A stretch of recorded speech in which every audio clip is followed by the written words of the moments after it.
오늘 말씀의 제목을 하나님의 사랑, 이웃 사랑 이런 말씀의 제목을 붙여봤습니다.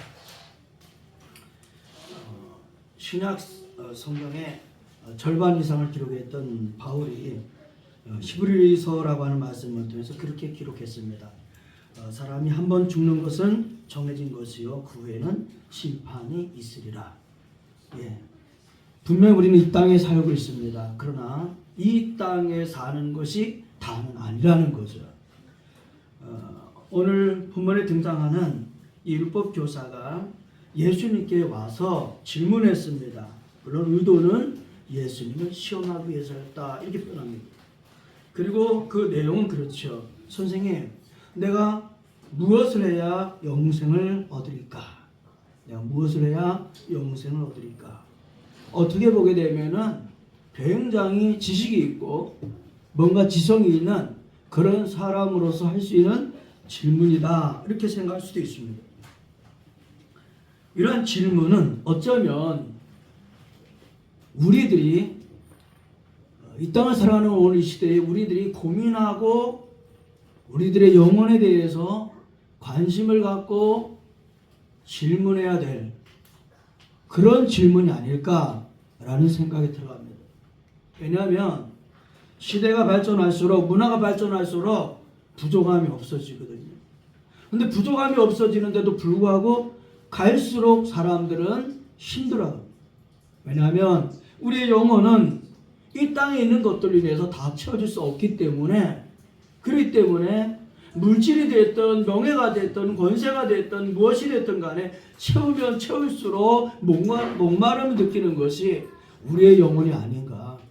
그런 의미에서 오늘 율법교사가 예수님께서 질문했던 것처럼 내가 무엇을 해야 영생을 얻으리까? 라고 하는 질문처럼 우리 주님 앞에 주님 내가 무엇을 하여야 되겠습니까? 라고 하는 주님 앞에 우리의 질문을 주님 앞에 해야 되지 않을까? 라는 생각도 해본다는 겁니다.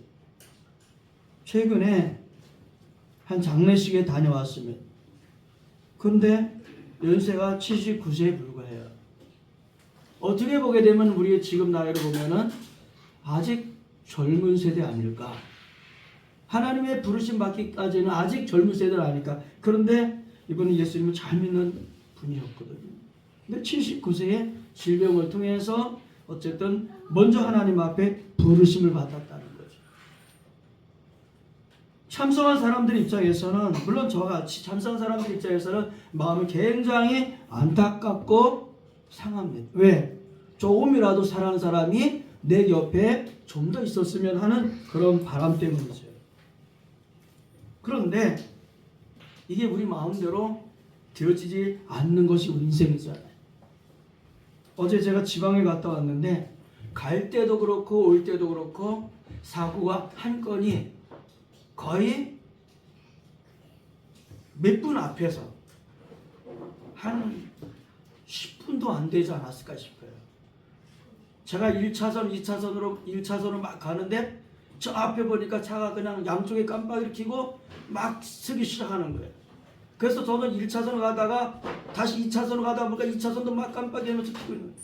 다시 저는 3차선으로 해서 4차선으로 해가지고 한참 더 해서 가다 보니까 앞에 이 교통사고 나면은 물론 앰뷸런스도 이렇게 왔지만서도 그 차 이렇게 싣고 가려고 하는 그 차도 있고 해서 차들이 거기서는 멈춰대요. 저는 앞으로 해가지고 3차선, 4차선에서 지나간 거예요. 올 때도 보니까는 막 차가 1차선, 2차선이 막 맥혀요. 아, 이것도 안 되겠다 해가지고 3차선, 4차선 막 나가다 보니까는 두 승용차가 이렇게 충돌이 있었는데 한 차는 가던 방향에서 거꾸로 해가지고 있고 한 차는 저 앞에 가서 멈춰 있고 그러더라고요. 세상에서는 그 길을 가는 데에 맞지 않거나 뭔가 하게 되면 사고가 나죠. 그런데 우리가 가는 이 영생이라고 하는 길, 이 구원이라고 하는 이 길은 다른 그 어떤 것도 없다는 거예요. 그래서 오늘 율법사가 예수님께 질문했던 것처럼 내가 무엇을 하여 영생을 얻으리까? 라고 하는 이 질문 앞에 우리는 예수님 앞에 어떤 모습으로 나가고 있는가라고 하는 그런 질문을 동시에 해보지 않을 수 없다는 거죠. 저는 말씀을 준비하면서 그런 마음을 가졌습니다. 영생의 길은 예수님이 말씀하는 그 답변에 있는데 바로 하나님 사랑하는 것과 이웃 사랑하는 것이 바로 영생을 향해서 가는 길이다 이 말이죠. 할렐루야. 사랑하는 성도 여러분, 바로 이 영생의 길은 하나님만이 우리에게 약속한 길입니다. 그래서 우리는 하나님을 올바로 알아야 됩니다. 그래서 우리는 하나님을 저 멀리 있는 하나님이 아니라 바로 나의 아버지로, 아멘, 나의 아버지로 이게 믿어져야 되는 거죠. 그래야 아버지로 믿어질 때 아들이 다가갈 수 있는 것처럼 하나님이 저 멀리 계시다고 한다면 우리는 그 하나님 앞에 쉽게 나갈 수가 없다는 거죠. 그래서 오늘 저희들의 필요한 건 뭐냐? 바로 하나님이 나의 아버지라는 그 고백과 예수 그리스도의 피 흘림을 통해서 죄 사함 받은 존재로서 우리는 하나님께 그 영생 길을 가고 있는 우리라는 사실을 한순간도 잃어버리지 않는 저와 여러분 되기를 주님의 이름으로 축복합니다. 아멘. 영생은 매우 중요합니다. 근데 영생을 바로 오늘 등장하는 말씀을 통해서 예수님이 답변하셨는데 이 마태복음 22장에 보게 되면은 여기서도 비슷한 일이 벌어집니다. 예수님과 사두개인들의 논쟁이 있었습니다. 근데 그 논쟁을 통해서 예수님이 사두개인들의 말문을 막았습니다. 사두개인들은 말문이 막혀지게 된 거죠. 근데 이 소식을 바리새인들이 들었습니다. 그리고 그 중에 대표자 어떤 율법사가 예수님께 와서 질문합니다. 선생님 그렇게 율법을 잘 하시는데 율법 중에 가장 큰 계명이 뭡니까? 하고 질문했어요. 그래서 예수님 답변 주십니다. 내 마음을 다하고 목숨을 다하고 뜻을 다해서 주 너희 하나님을 사랑하라 하셨으니 이것이 첫째고, 둘째는 내 이웃을 내 자신처럼 사랑하라 이것이다.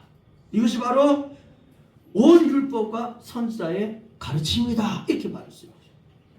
그러니까 이 율법, 유대인들이 그렇게 자신 있게 그렇게 당당하게 자랑했던 이 율법, 그래서 우리는 율법에 선택받은 약속의 백성들이라고 그렇게 믿었던 이 율법, 근데 그 율법을 통해서 뭐냐?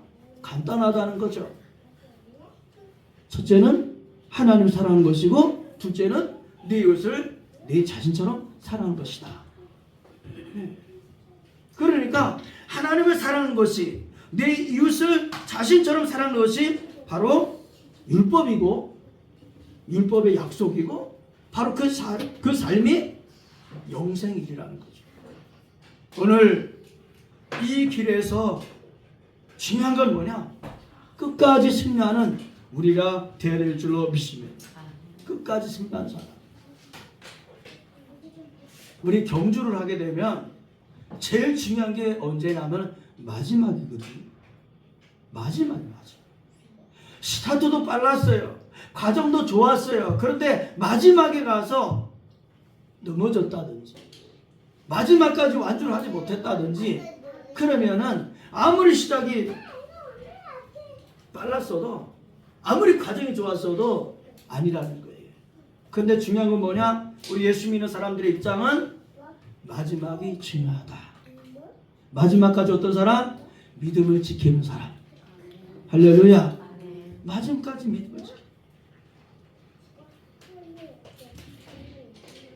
예수님은 율법사에게 질문합니다. 율법에 무엇이라고 기록되어 있으며 네가 어떻게 하느냐 하고 질문했더니 율법사가 대답합니다. 네, 마음을 다하고 목숨을 다하고 힘을 다하고 뜻을 다해서 주 너희 하나님을 사랑하고 또 네 이웃을 내 자신같이 사랑하라 라고 하셨습니다. 그러자 예수님이 말씀합니다. 맞아, 그렇지, 그럼 가서 그렇게 행해 라고 예수님 답변을 주셨습니다. 당시 유대인들은 어떤 사람들이었더냐? 이웃의 개념이 동족, 특별히 같은 종교권에 있는 사람들만 이웃이라고 생각했어요. 다시 말하면 이방인이나 사마리아 사람들, 이런 사람들은 이웃이라는 생각을 갖지 않았거든요. 근데 예수님은 그렇게 말씀했어요. 예수님은 이 율법사의 생각을 바꿔주는 거죠. 이 율법사는 생각할 때 유대인은 바로 자기들만이 생각하는 그들이 자기들의 이웃이라고 답변했는데, 예수님은 그 이웃을 바꿔주고 있다는 게 개념. 어떻게 해요? 그래서 다시 말씀하죠. 예를 들어서 말씀했습니다. 30절에 보게 되면 이렇게 말씀하죠. 어떤 사람이 예루살렘에서 여리고로 내려가다가 강도를 만났다. 근데 강도들이 그 옷을 벗기고 때려서 거의 죽게 돼가지고 버리고 그들이 가버렸다. 근데 마침 한 제사장이 그 길로 가다가 그를 보고 피해갔다. 그리고 또 잠시 후에 레위인이 지나가다가 그걸 보고 역시 도망갔다. 그런데 시간이 흘러가지고 사마리아 한 사람이 와가지고 가다가 그를 보고 불쌍히 여서 그를 이제 상처를 치료해주고 짐승에 태우고 그리고 주막에 가서 돌봐줬다. 그리고 말하기를 내가 돌아올 때까지 이 사람을 이제 돌봐주시오 라고 했다. 자, 누가 강도 맞는 사람한테 이웃이 되겠느냐 하고 질문하죠. 근데 그는 그렇게 말합니다. 37절에 보게 되면은 자비를 베푼 사람입니다. 은혜를 베풀어 준 사람입니다. 은혜를 베풀어 준 사람. 이 율법사 입에서는 다른 말이 나오지 않았어요. 제사장이라는 말도 나오지 않았고 레위인이라는 말도 나오지 않았고 그 다음에 이 사마리아 사람이라는 말도 나오지 않았고 그냥 자비를 베푸는 사람입니다. 어떻게 보게 되면은 자존심이 무너지는 그런 얘기였을 거예요. 아, 제사장도 지나갔는데 레위인도 지나갔는데 근데 그들이 사람이라고 여기지 않는, 아니 이웃이라고 여기지 않는 사마리아 사람이 그를 고쳐줬다니, 그를 돌봐줬다니 굉장히 자존심이 깨지는 순간이었을 거예요. 자, 오늘 말씀을 통해서 이 율법교사는 자존심이 굉장히 무너졌습니다. 오늘 말씀을 대하면서 우리도 우리의 마음이 무너지진 않을까요? 우리의 이웃은 누굴까요? 우리의 이웃. 우리는 대개 교회에 뭔가 좀 힘 있는 사람들이 오게 되면은 그런 사람들을 기대할 수 있어요. 아, 저분이 와서 기도를 해주고, 아, 저분이 와가지고 물질로 이렇게 헌금해주면, 아니 저분이 와서 봉사해주면 모든 거 다 그 사람한테 양보하고 다 뭔가 이렇게 해줄 수 있을 텐데, 그리고 누군가 와서 그렇게 해주기를 원합니다. 그런데 오늘 정말 그것이 주님이 원하시는 것인가? 우리의 이웃이 누구냐? 만약에 우리가 한때는 노숙자분들이 우리 교회에 많이 왔었죠. 제 페이스북에 보게 되면은 제천에 어떤 목사님이 계시는데 이분이 아마 교사였을 거예요. 교사하다가 교사 그만두고 이제 목회를 하시는데 아버지도 교장 선생님이었고, 근데 목회를 하시는데 정신병원에 가서 예배를 드려주고 정신병원에서 나온 사람들 아니면 가기 직전의 사람들, 근데 이런 분들을 또 목회하고 계시는 분이 계셔요. 그런데 하다가 뭔가 괜찮으면은 다른 교회로 가고, 그러니까 굉장히 어려운, 사람들이 와도 목사님이 다 라면 끓여서 주고 뭐 어쨌든 목사님이 제가 볼 때는 거의 그냥 살림을 다 하는 것 같아요. 다 어느 사람 그렇게 해주고 그렇게 하는 거예요.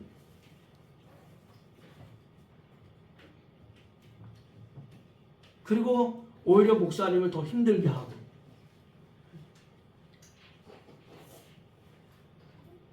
오늘 말씀에 보게 되면 강도 만난 사람의 이웃은 과연 누구일까? 우리가 원하는 이웃은 누구일까? 오늘 이 율법사처럼 우리들의 마음이 우리 교회에 어떤 이웃이 되기를 원하는가? 나는 그들에게 어떤 이웃이 될 것인가? 오늘 등장하는 이 제사장도 레위인도 사마리아인도 나오는데 과연 그럼 우리는 그 자리에 누가 어떤 사람의 모습으로 있을까? 제사장으로 있는지 레위인으로 있는지 사마리아 사람으로 있는지 우리는 어떤 사람이야? 그런가 하면 이 강도 만난 사람 과연 우리는 강도 만난 사람은 아닐까?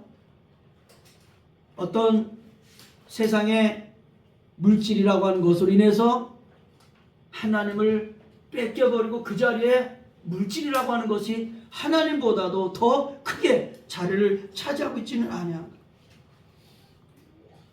오늘 우리의 삶을 통해서 강도 만난 자가 누구인지, 우리 주변에 강도 만난 자가 있다면 과연 그들에게 나는 그들에게 이웃이 되어 주었는지, 아니면 제사장과 레위인이 지나친 것처럼 모른 척하고 지나친 제사장과 레위인은 아닌지 돌이켜보는 귀한 시간이 되기를 주님의 이름으로 축복합니다. 세 번째는 오늘 말씀을 보게 되면 37절에 그랬습니다. 이르되 자비를 베푼 자입니다. 이렇게 하니까 예수님이 그렇게 말씀하죠. 가서 너도 이와 같이 해라. 이렇게 말씀합니다. 가서 너도 이와 같이 하라. 오늘 교회가 교회되지 못한 것은 뭐냐? 교회가 교회 역할을 하지 못했다는 거예요. 저는 공부방으로 시작하면서 복주로 이렇게 하게 되면서 제 마음속에는 어떤 마음을 갖고 있냐면 사실은 교회에 대한 위기의식이 굉장히 많이 있습니다. 교회에 대한 어떤 위기의식이 있느냐? 전에는 국가가 사회가 하지 못하는 것을 교회가 앞장서서 그 일을 했어요. 그것이 구제가 됐든지 뭐가 됐든지 교육이 됐든지 간에 교회가 병원도 세우고 학교도 세우고 뭐 이렇게 구제도 하고 많이 했거든요. 근데 이제는 그 속도보다 그 내용보다 국가가 그 일을 아주 비교 안 될 정도로 국가가 그 일을 다 하고 있어요. 전에는 어려우면 교회 찾아왔는데 이제는 어려우면 교회 찾아오는 게 아니라 그냥 주민센터 찾아나가면 돼요. 그러니까 그만큼 교회를 찾을 이유가 없어졌다는 뜻이에요. 그런데도 교회는 시대를 몰라요. 그런가 하면은 그런 세상을 향해서 교회가 어떤 역할을 해야 되겠다라고 하는 그런 교회의 역할에 뭔가 고민하는 모습을 볼 수가 없다는 거죠. 저는 가능하면은 최근에 벌어지는 국가의 사태에 대해서 말하고 싶지가 않아요. 왜냐하면 다 양면성이 있기 때문에. 그럼 이럴 때 교회가 나서서 정말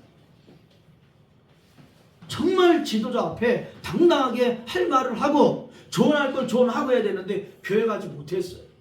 오히려 권력자한테 아부하고 아첨하고 그렇게 했어요. 부끄러운 일이지만 어떤 교회가 되어야 된다? 행동하는 교회. 할렐루야. 행동하는 교회가 된다. 예수님께서 만약에 그냥 사랑한다라는 말씀만 하시고 우리를 위해서 죽지 않으셨다면 우리는 예수님을 따르지 않을 거예요. 믿지 않아요. 근데 그분은 말씀대로 십자가에서 죽어주셨어요. 왜? 약속했으니까. 사랑했으니까.